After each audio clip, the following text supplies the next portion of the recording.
Takže čaute pri novom videu, dneska budeme stavať tento tu hlinený dom. Už ho tu mám postavený nejaké, neviem, tak 2 dní sa mi vidí, hej. Vyzerá to takto, hej, je to docela vysoké. Tu dneska dal túto hlinu. Vidíte, táto svetlá je dneska a táto tu stará to už z včerajška sa mi vidí, alebo nie, z včerajška. Teda tu je to už poprskané, ale to nevadí.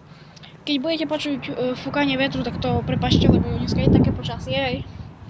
Príde ku mne ešte kamarát a tuto mám vodu, takto, hej.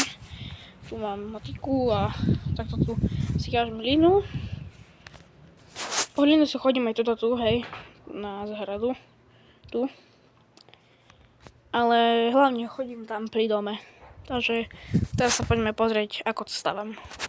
Prvom treba do toho vedra napúšťať vodu. Takže bum, vodu máme a teraz nám treba hlínu. Hlínu máme, či by dačo našla som tu kopu dreva. Zatiaľ to vyzerá takto. Našiel som aj sklo a teraz idem robiť tamto tam vzadu. Takže toto som dokončil, je to docela dobré, vidíte, že je to čerstvé. Hlavne tu mám docela veľa, dopravil som si aj Roxory drevené také palice. Tu mám tiku, tu veľmi nepoužívam, ja použijem toto veľkú. Tam mám lopty, hej, počkajte. Tam mám lopty, vzadu, hej. Toto musím všetko vypracovať, tento bordel. Tam mám hlinu.